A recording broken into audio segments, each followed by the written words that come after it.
Nous voici donc de retour sur le plateau de Canal Réel. On va avoir une discussion avec les 3 cinéastes des films que vous venez de voir successivement. Donc on commence avec Sylla Barriot et Marine Decomte. Merci Marine d'être avec nous. Merci, c'est un honneur pour moi de présenter mon film à nouveau au Festival Cinéma du Réel. Alors pour commencer, vous avez donc présenté votre précédent long métrage Les Proies au festival il y a quelques années. Et donc c'est un film qui parlait de chasse à la palombe, et donc une pratique traditionnelle et qui se passait dans les Landes. Et j'ai vu que dans les Landes, il y avait une langue, en tout cas dans le sud-ouest de la France, il y avait aussi une langue sifflée. Donc je me demandais s'il y avait un lien entre les deux films à ce niveau-là, ou est-ce que l'un était issu de l'autre ou pas du tout? C'est vrai que je m'intéresse aux traditions et à leur façon d'exister dans notre monde moderne. Et effectivement, j'ai entendu parler de langue sifflée, mais d'abord au Mexique d'ailleurs. Et j'ai fait des recherches, j'ai pensé aussi à tourner, pourquoi pas en France, mais il m'a semblé que cette langue est encore aux prémices de sa réactivation, donc dans la vallée, dans le village de As, dans le Béarn. Et donc j'ai écouté effectivement des enregistrements faits par un anthropologue qui s'appelle Busnel, François Busnel, dans les années 60. Et je sais qu'il y a des enseignants qui sont très actifs en ce moment et qui essayent de réintroduire cette langue, donc la langue sifflée occitane dans le sud-ouest.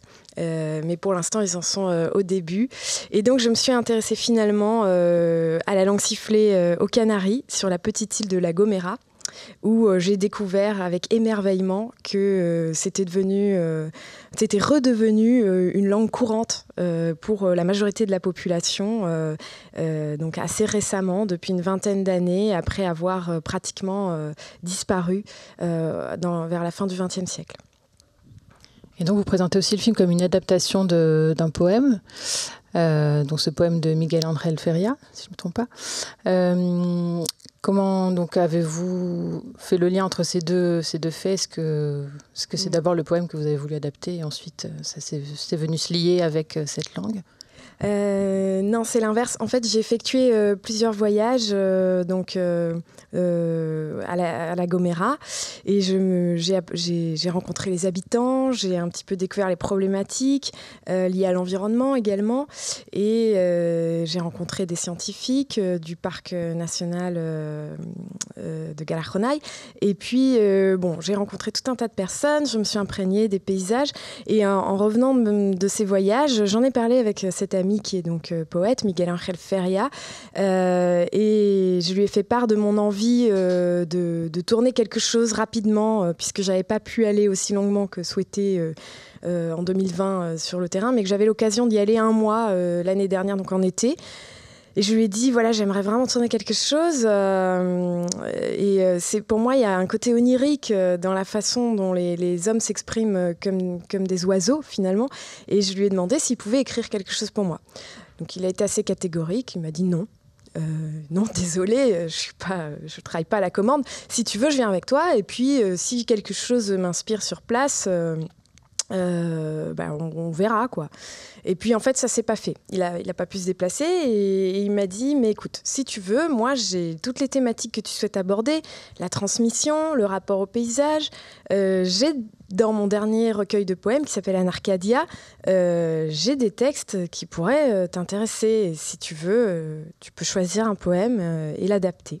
Et c'est ce que j'ai fait. Donc j'ai choisi un poème qui est intitulé Passe, P, et qui évoque en fait cette transmission.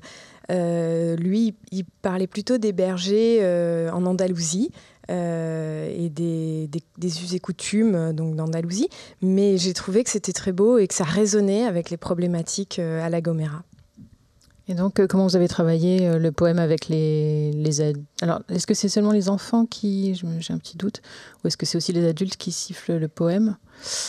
Tous les protagonistes sifflent le poème. Oui, c'est toujours le poème.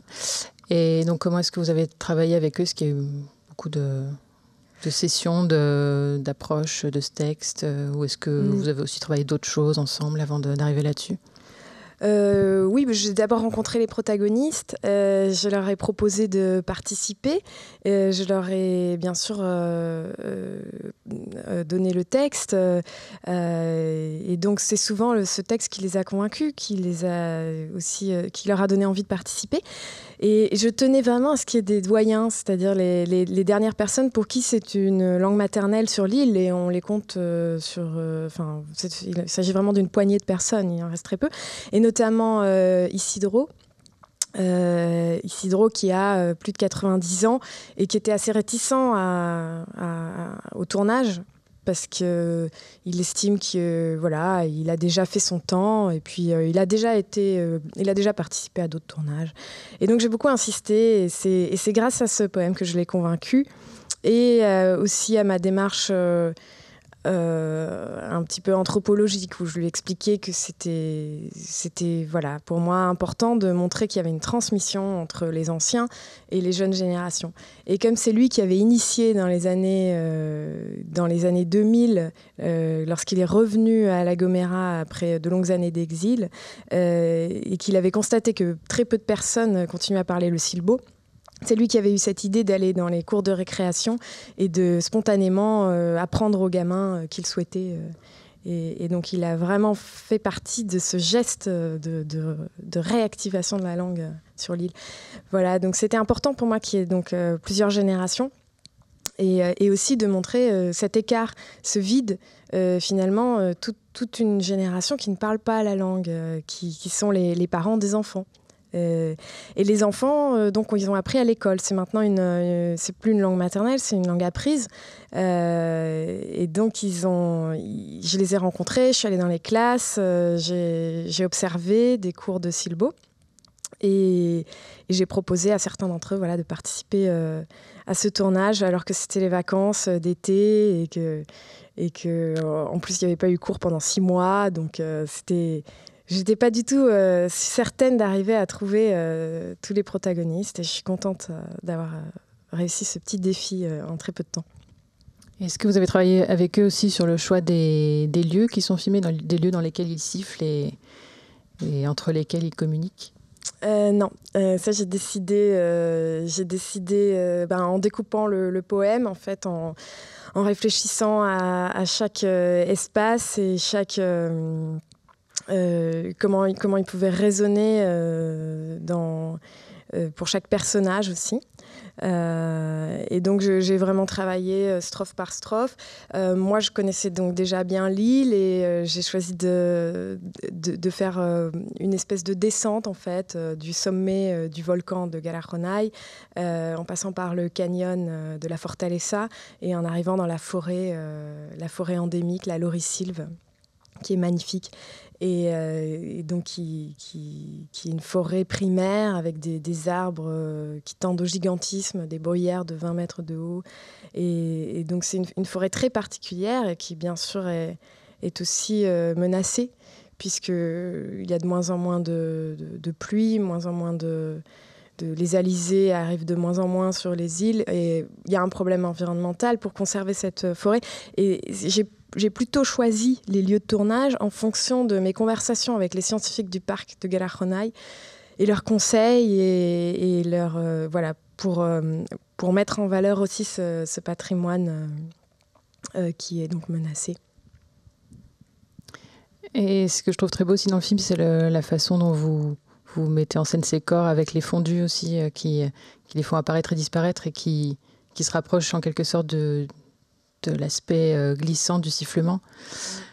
Je me demandais comment c'était venu dans le processus, ce choix-là. C'est venu très tôt. J'ai imaginé ce recours cinématographique pour évoquer la disparition et la réapparition de la langue, et suggérer qu'une passation était faite entre les générations. Est-ce que vous avez envisagé aussi un moment de ne pas rester uniquement sur l'aspect poétique, mais d'inclure plus explicitement ces conversations, ou en tout cas une trace de ces conversations que vous avez pu avoir avec des scientifiques, et qui évoquent plus clairement les problématiques écologiques aussi ? Pas pour ce film-là, mais je suis en écriture pour un long métrage qui aborderait ces thématiques également, peut-être de façon un peu plus frontale. Et non, pour ce court métrage, pour Sylla Barrio, j'ai vraiment voulu rester dans quelque chose d'onirique, offrir une expérience visuelle et poétique au spectateur, et surtout le replacer dans un contexte de découverte. C'est-à-dire quand moi je suis arrivée, parfois on entend des sifflements dans la montagne, on ne sait pas vraiment d'où ils viennent, il y a de l'écho, on ne comprend pas non plus, ça nous est pas, moi ça ne m'était pas accessible comme ça de prime abord, et j'avais envie de faire découvrir et de mettre le spectateur dans la position dans laquelle j'étais, de s'émerveiller face à tant de richesses et une langue si mystérieuse. Est-ce que vous avez un petit peu, justement, au fur et à mesure, appris à comprendre quelques mots en silbo ? Oui, parce qu'en fait, il s'agit d'une langue miroir, c'est-à-dire que c'est l'espagnol. Si on regarde la forme d'onde d'une phrase en silbo et d'une phrase en espagnol, c'est la même, c'est-à-dire que l'intonation tonique est la même, la prononciation est légèrement simplifiée, il n'y a que 4 voyelles, le O et le U se prononcent de la même façon, les consonnes sont simplifiées également, mais moi, hors contexte, c'est impossible que je comprenne une phrase. En revanche, si je sais de ce dont il s'agit, oui, je peux comprendre puisque je parle espagnol. Et je voulais vous poser une autre question qui m'échappe présentement. Ah oui, du coup, le travail sur le son, comment ça s'est passé ? J'imagine que ça a été quand même un enjeu important pour ce film-là. Oui, j'attache beaucoup d'importance au travail du son. Et donc, il y a eu d'abord sur le tournage, bien sûr, sur les tournages, des enregistrements d'ambiance, des enregistrements donc dans tous les lieux de tournage pour avoir un soin particulier sur le vent, sur la forêt, les bruissements, les oiseaux bien sûr, et ensuite c'était un gros travail de montage son et de mixage, et je remercie au passage Raphaël Moutarde et Xavier Thibault qui ont fait un travail extraordinaire en très peu de temps pour placer tous ces sons, et c'est vrai que ça participe à la perception du film, pour moi, tout autant que l'image. Donc voilà, on a vraiment voulu jouer un parallèle entre les sifflements des oiseaux et les sifflements humains, faire résonner, chercher les meilleurs échos pour que les sifflements soient aussi impressionnants que lorsqu'on est sur place et portent avec cette puissance le spectateur également. C'est vrai qu'il y a tout un jeu au début où on voit un oiseau et puis on entend les premiers sifflements qui ne sont pas sous-titrés tout de suite, il me semble. Et donc voilà, il y a ce moment d'entre-deux un peu et de trouble. Oui, j'ai voulu jouer un petit peu sur la perception. Et c'est vrai que la question des sous-titres s'est posée pour moi parce que je trouve qu'il était important d'écouter et d'apprécier la musicalité de cette langue. Et donc, je voulais bien sûr qu'on comprenne que c'était une langue, donc c'était important de sous-titrer. Mais j'ai décidé de ne pas sous-titrer le début du film pour laisser le spectateur apprécier cette langue et sa musicalité. Merci beaucoup, Marine. Est-ce que vous voulez ajouter quelque chose ? Je vous remercie. Je tiens à remercier l'équipe du film, tous les protagonistes, tous les techniciens qui ont participé, qui ont offert leur travail et leur savoir-faire. Et je tiens également à ajouter un mot par rapport à la situation actuelle. Et donc, j'aimerais exprimer mon soutien à mes collègues qui occupent le théâtre de l'Odéon et tous les lieux culturels en France actuellement. Et je voudrais rappeler au gouvernement que nous demandons la réouverture des lieux culturels, que nous demandons une prolongation d'une année blanche pour les intermittents, des aides pour les précaires et les intérimaires, mais également le retrait de la réforme de l'assurance chômage. Merci Marine. Merci à vous. On passe donc à la discussion sur Tellurian Drama en compagnie de Ria Rizeldi qui se trouve donc en Zoom avec nous. Bonjour Ria, enfin bonsoir parce que je crois qu'il est déjà un petit peu tard chez vous. Et Assia Turki-Zoberman va nous rejoindre pour la traduction.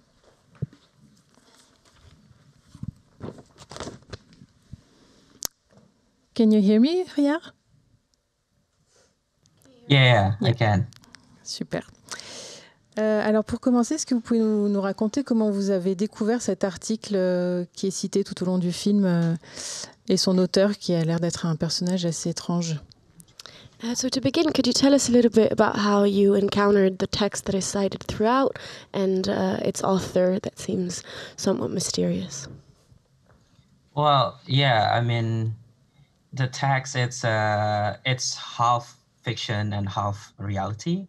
So basically, I'm really inspired by the environmental movement in Indonesia in 70s, which they kind of mix a lot of this indigenous belief and new age kind of like approach with the technology and with science. Oui, alors c'est un texte qui est mi-fiction, mi-réel et qui m'inspire beaucoup parce que je puise dans le mouvement environnementaliste des années 70 en Indonésie, qui mixe certaines formes de connaissances autochtones et des mouvances New Age avec un attrait pour la technologie. Yeah, so yeah, but yeah, starting from that kind of like inspiration, and then I start to mix with like the like real writing of the 70s environmental movement with my own kind of like speculation and interpretations of this character. Et donc en partant de là, j'ai lié cet intérêt pour les mouvements environnementaux et des textes existants avec mes propres spéculations sur ce personnage.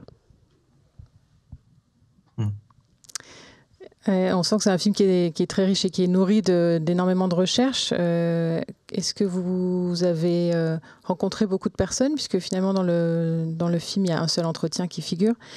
Mais est-ce que vous avez réalisé beaucoup d'entretiens avec des descendants d'ouvriers qui avaient travaillé sur cette radio ou pas du tout? The film is very rich and seemed to be nourished from a lot of different sources. Have you met and have you interviewed quite a lot of people, perhaps the descendants of the people that worked on the radio, since in the film there's only one interview that can be seen? Yeah, I mean, yes, I did. I did actually meet a lot of the descendants of workers, the labor on the radio, but they are always telling me the same, to talk with the only person who are actually now manage the area, which is the guy that in the films. So he's also like part of the descendants of the workers, but now he's managing that area under the government. So I guess it's like after I met a lot of people, and then he's the only one who can kind of like I don't know, like express or like explain to me like much better than any other person in around that area. Donc en effet, je suis rentrée en contact avec beaucoup des descendants des travailleurs de ce chantier, mais tous m'ont référé à la personne qu'on voit dans le film, qui se trouve aussi être un descendant de ces travailleurs, mais qui surtout est aujourd'hui en charge de cette zone, et donc qui a cette responsabilité gouvernementale et qui semblait être la personne la mieux placée pour s'exprimer sur les faits de la région. Yeah, because most of the people who I've met, especially the indigenous people from that area, that some of them are not indigenous, some of them like moving from the other part of the region, but most of the people who are the descendants of the workers, they know the story and everything, but sometimes they just like, but that it's a myth.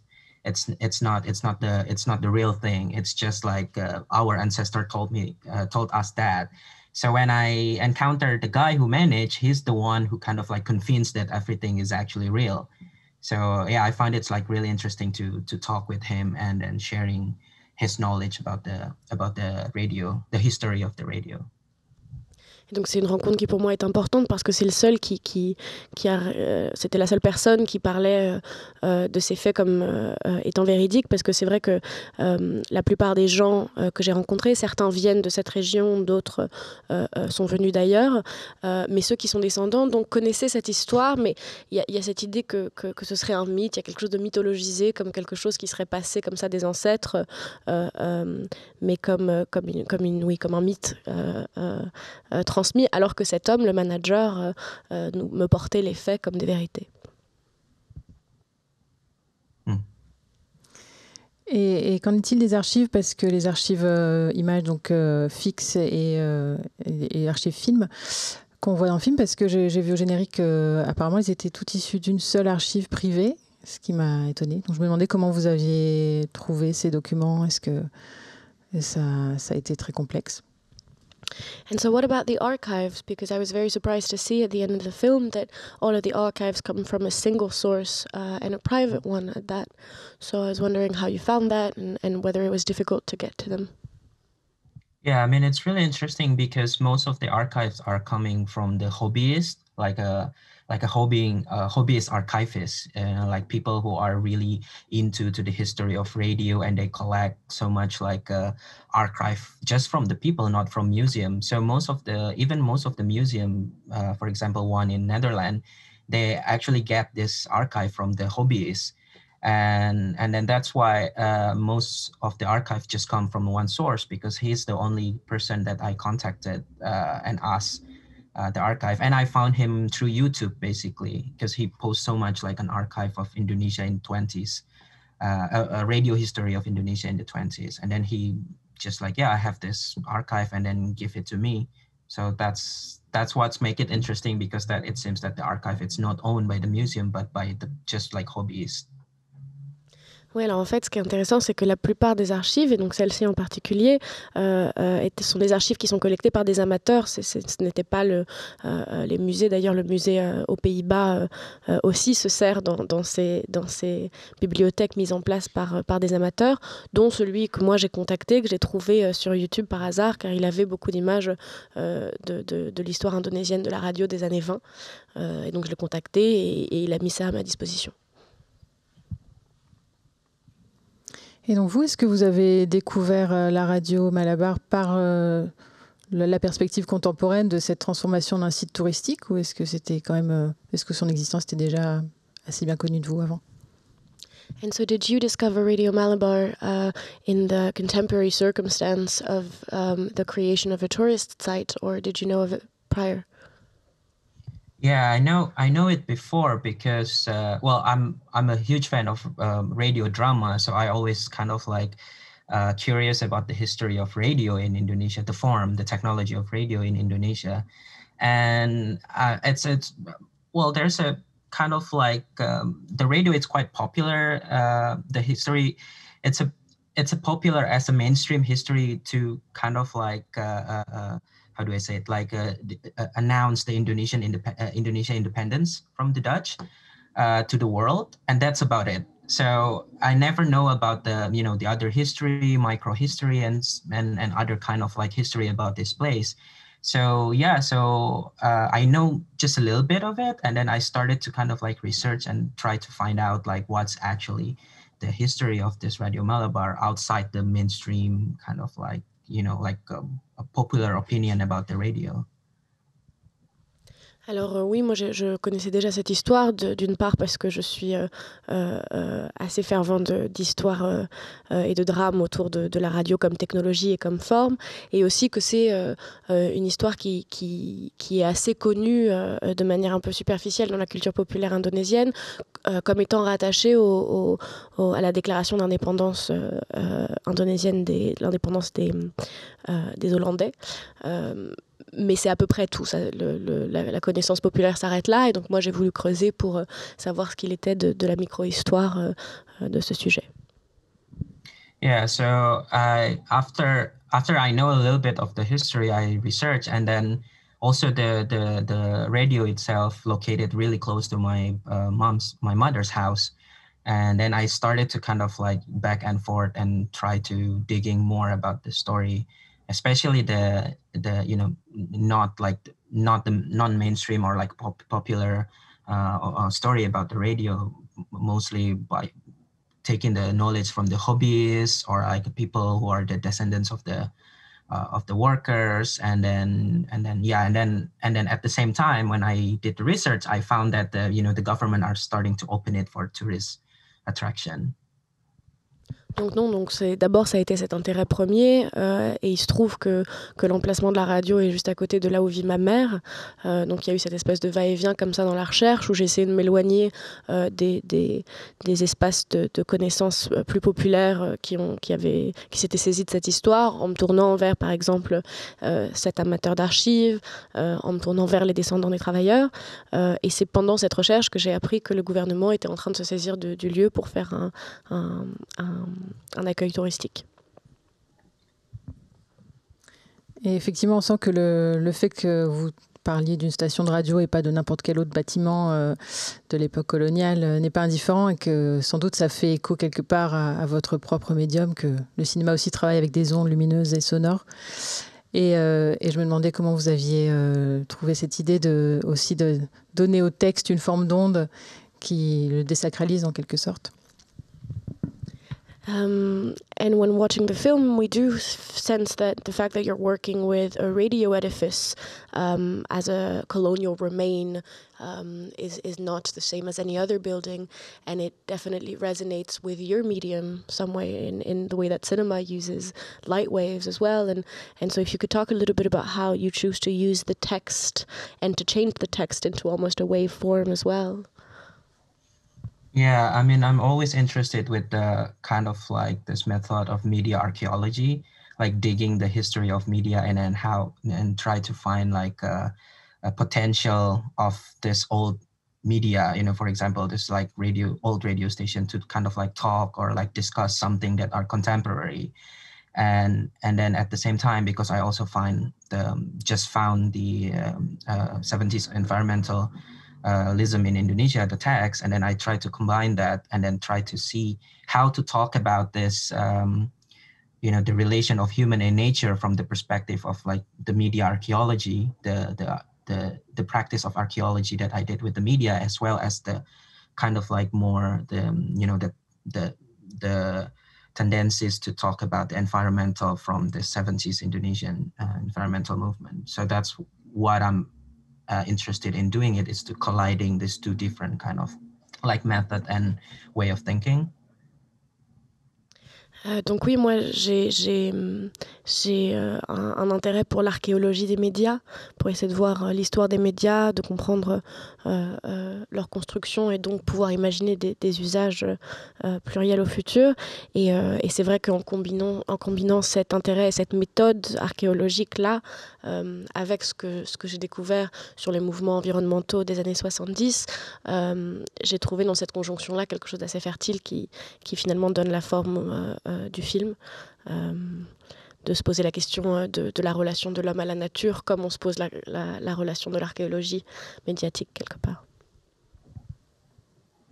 Yeah, so it's like kind of like mixing, that's also the reason why I mix a lot of like method in cinema, for example, like using archive and stuff like that. It's to reflect this method of what I'm always developed, it's, colliding the history and then also the media that comes way back and then the contemporary. So that's always kind of like my attempt to talk about something that are, digging the history, using media, using cinema as a language, using sound as a language, wave as a language, to kind of like reflecting what's actually happening today in terms of like our relation with nature.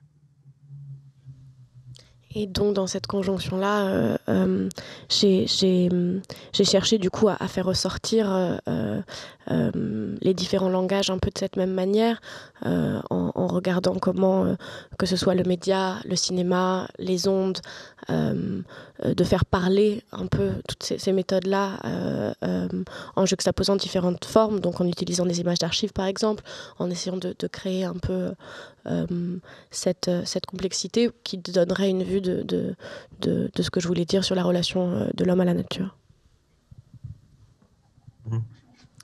Et donc justement, pour finir, peut-être vous pouvez nous parler de votre choix de terminer avec de la musique et qui est ce musicien qu'on entend à la fin et quel est l'air qu'il joue. And so to finish, maybe you can tell us something about deciding to end with music, and so who is this musician and what is he playing? Yeah, he's my good friends from childhood, and his name is Iman, and he's basically practicing a lot of this kind of like indigenous cosmologies and practice of communication with non-human, especially like mountains and trees. And whenever he tried to communicate with the spirits of mountains or trees, he used music. And this instrument is basically like his technology to communicate with the spirits of the mountains or the trees. Donc c'est un ami d'enfance, il s'appelle Iman, et il a des connaissances dans la cosmologie régionale sur le rapport entre l'homme et des êtres et des esprits invisibles, ou visibles d'ailleurs dans le cas des montagnes.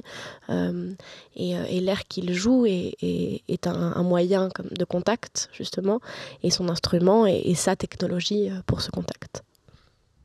Yeah, so I want to kind of like end the film from a discussion of really starting from, you know, the idea of technology from colonialism to today, but I want to end it to like something that I'm very close to, which is like this friends of mine who are always communicating with nature, the spirit of nature, through his own technology, through his own kind of like understanding of technology, which is musical instrument, and then musical instrument also creating waves and sound. So I found this kind of like really interesting connection between this discussion, and yeah, that's the reason why I want to end up the films as some kind of like a tribute, or like, you know, pay some kind of like, yeah, pay a tribute for the relations of technology, nature, and the indigenous people in that area. Donc je voulais clôturer cette conversation qui part sur des formes de technologie occidentale et coloniale, qui démarre comme ça, et la terminer sur quelque chose qui est bien plus proche de moi, qui sont tous ces amis que j'ai qui sont en interaction donc avec d'autres formes de cosmologie, qui ont des notions de la technologie qui diffèrent de celles premièrement traitées, et donc dans ce cas-ci, l'instrument de musique comme moyen de communication aussi, qui en plus a aussi bien sûr donc des ondes et qui se retrouvent comme ça en passant par un biais cosmologique différent. On va devoir s'arrêter là, mais merci beaucoup, Riyad. Thank you very much, Riyad, for being with us. Thank you. Thank you so much. Et on va donc passer à la discussion sur Incandescence déenne de Nicolas Matos Itchasso, qui va nous rejoindre sur le plateau.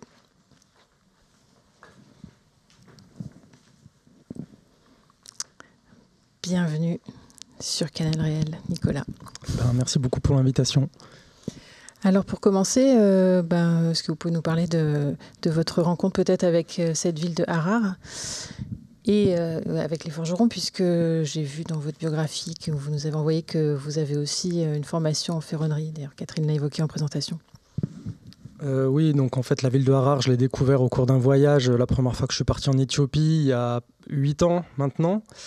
Et j'étais parti là-bas parce que j'avais fait une reprise d'études en anthropologie donc sur la thématique de la forge, et donc je me suis dit que c'était bien de faire un CAP de ferronnier pour connaître le métier de l'intérieur et savoir un peu comment ça se passe, quelles sont les sensations qu'on a à faire un travail manuel, un travail physique, et puis pour mieux comprendre en fait comment les forgerons travaillent dans le concret de l'atelier.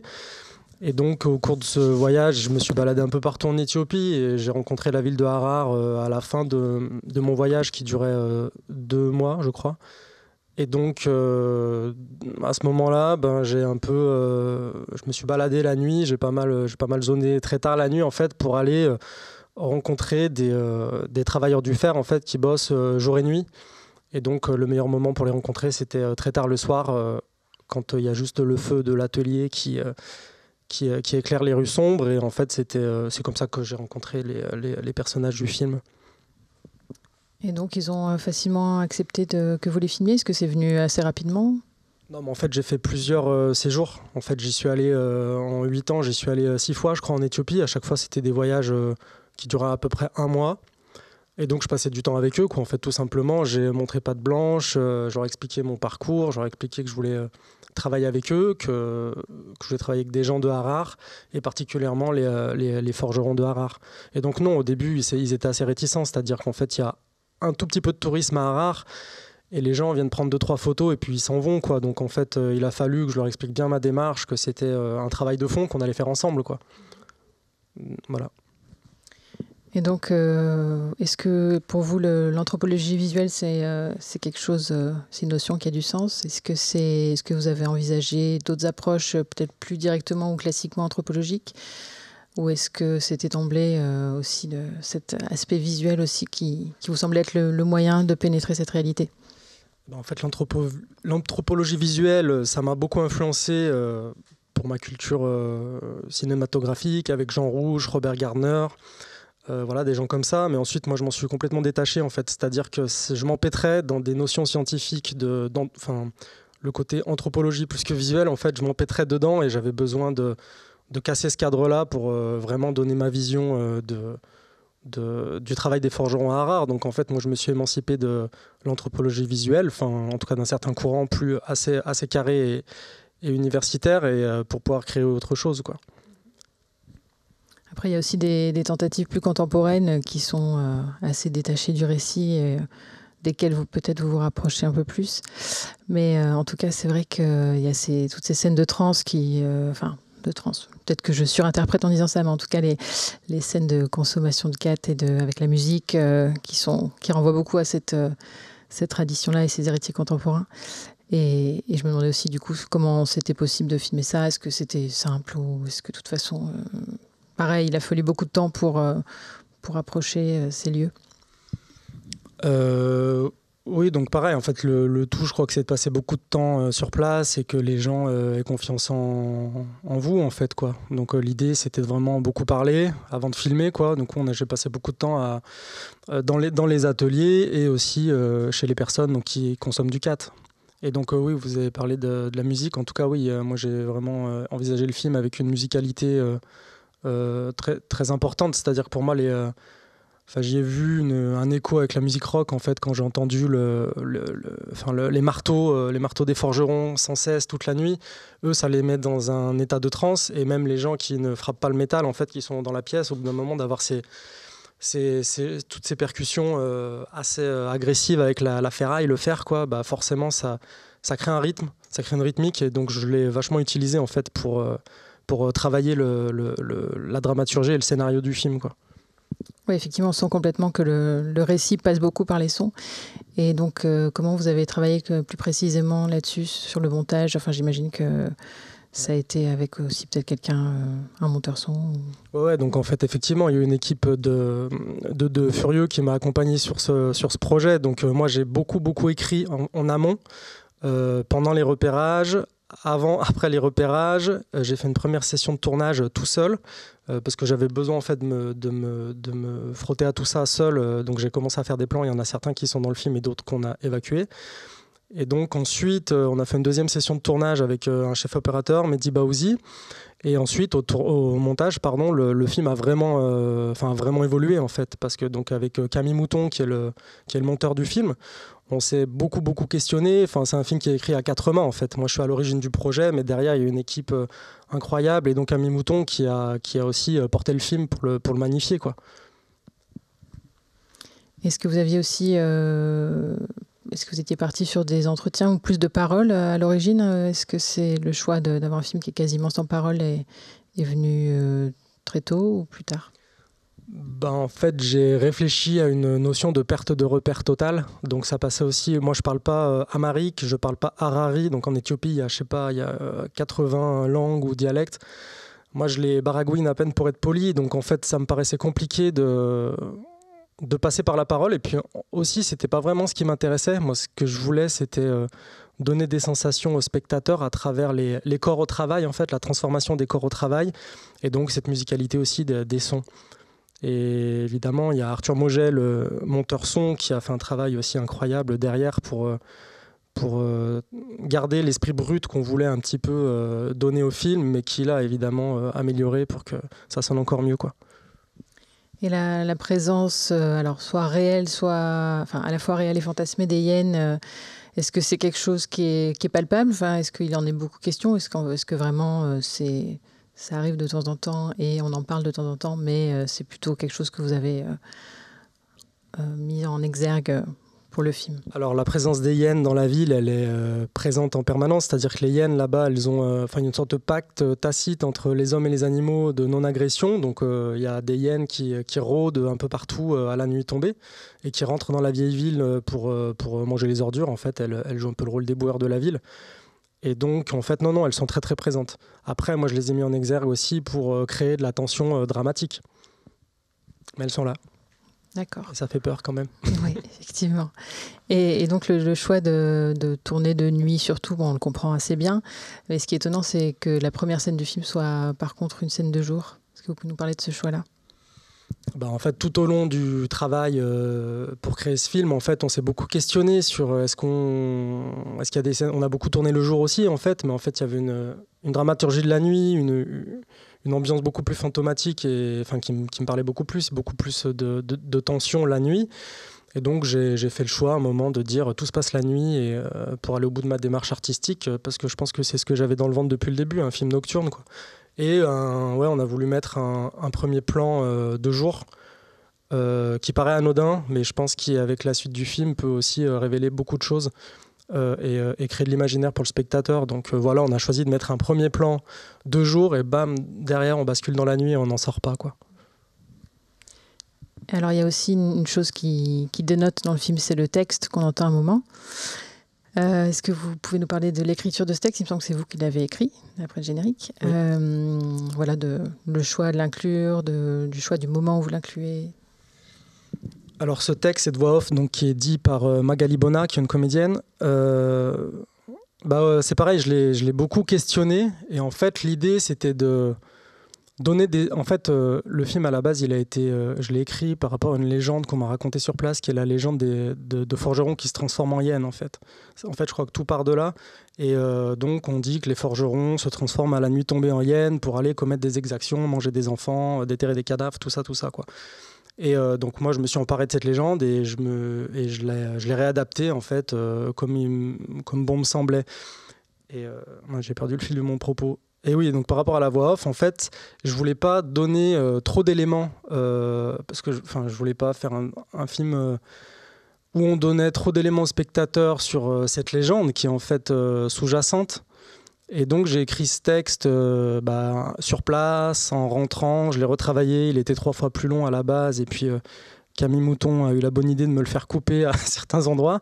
Et en fait, ce texte, pour moi, c'est un peu comme si une métahyène, en fait, la mère de toutes les hyènes, en fait, était dans sa tanière et surplombait son petit monde pour nous raconter des choses, nous raconter des éléments de ce monde nocturne, fantomatique.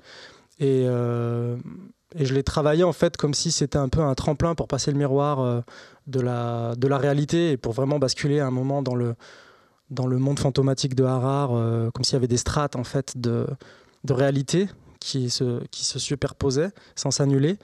Et voilà, ce texte il a été pensé comme ça. Alors il divise, c'est-à-dire qu'il y a des gens qui se sentent complètement sortis du film à cause de ça, et d'autres gens qui voient une sorte de bouffée d'air, en fait, une sorte de respiration, et bam, on replonge. Voilà. Mais moi, je pense qu'il est nécessaire pour vraiment accéder à la dernière partie du film. C'est comme une rampe de lancement, quoi, où tout bascule, une perte de sens totale, quoi. Oui, effectivement, c'est un choix qui est remarquable parce que c'est pas évident comme ça d'avoir ce point de vue qui arrive tout d'un coup, mais je trouve que ça fonctionne aussi. Et d'ailleurs, il est question aussi du fait que les forgerons sont un peu des déclassés, qui sont un peu au banc de la société. Est-ce que vous pouvez nous en dire plus? Parce que... En fait, en Éthiopie, les forgerons sont très pauvres. Ils sont vraiment tout en bas de l'échelle sociale et ils font un boulot très dur, très mal payé, dans des conditions sanitaires très très difficiles. Enfin, ils meurent jeunes, quoi. Et voilà. Après, moi, je voulais pas faire un film social frontal. Je pense que la condition des forgerons, elle passe à travers ce qu'on voit de leur travail, de leur manière de bosser. Mais après, moi, ça me tient à cœur de témoigner de la condition de la classe ouvrière. Moi, je viens d'une famille de mineurs de fonds de Saint-Étienne et d'immigrés ouvriers. Donc, en fait, la la situation et les questionnements de la classe ouvrière m'importent énormément. Donc en fait, c'est pas frontal dans le film, mais évidemment, le film est traversé par ces questions-là, quoi.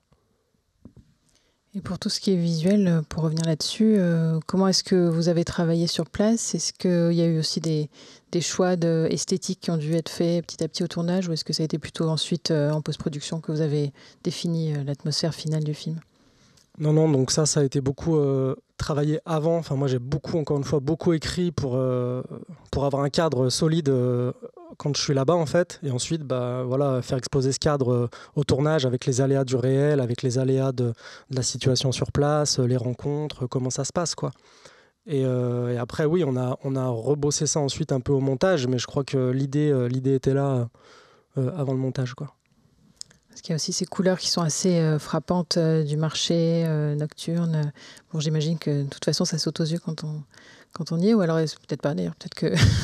Moi, ça m'a sauté aux yeux. Après, voilà, quand j'ai vu ça, je me suis dit qu'il fallait je me suis beaucoup questionné de comment le retranscrire à l'image. Et puis, j'ai quand même fait le choix d'un film très, très sombre. Et même si donc, l'étalonneur, c'est Olivier Dassonville qui a fait l'étalonnage, donc... on a discuté avec lui ensuite en post-production et il a compris ce qu'on voulait faire et du coup, encore une fois, il a pu magnifier les images. Mais oui, on a cherché à faire quelque chose de très sombre et prendre ce risque-là, en fait, de bousculer un peu le spectateur avec des images un peu, voilà, parfois pas forcément très... Enfin, si, lisibles, mais je veux dire, voilà, toujours dans une pénombre et avec une tension de qu'est-ce qu'il y a au second plan, en fait. L'idée, c'était un peu ça, genre... on ne sait pas, quoi. Est-ce qu'au second plan, une hyène va apparaître? Qu'est-ce qui va se passer, quoi? On est au fin fond de la nuit, donc c'est ça la question, je crois. Et le choix de terminer donc, sur une chanson rock, donc pas locale, c'était justement une façon de faire le lien avec l'héritage, votre propre héritage dont vous parlez, et la vie de ces gens? Oui, donc le générique de fin a été fait par un groupe qui s'appelle Les Fondras. Et d'ailleurs, ils vont bientôt sortir un album, donc je fais un peu de promo. En fait, je les ai contactés parce que j'aime beaucoup leur musique et je m'étais dit à la base que ça serait bien d'avoir tout un fond sonore pour le film. Donc on avait un peu réfléchi à des bruitages ou même à des morceaux carrément dans le film. Et puis au fur et à mesure, je me suis rendu compte il a fallu que j'accepte le fait que ça passait pas en fait. C'était pas ce que je voulais faire. Donc du coup, j'ai quand même gardé au générique une énergie rock qui fait partie de mes influences, quoi. Bon, merci beaucoup Nicolas. Je sais pas si vous voulez ajouter quelque chose. Juste dire en fait que j'envoie un message de solidarité aux différents peuples éthiopiens qui traversent des temps violents et obscurs actuellement. Donc j'ai une pensée pour eux. Et évidemment, une pensée à tout le monde de la culture et au-delà, notamment les occupants du fil à Saint-Étienne, la CIP 42 et la CGT Précaire 42, et également les élèves de la Comédie de Saint-Étienne qui occupent leur lieu et qui pensent à des moyens d'action pour le monde futur, pour plus de justice sociale. Merci à eux et merci à vous. Merci à vous.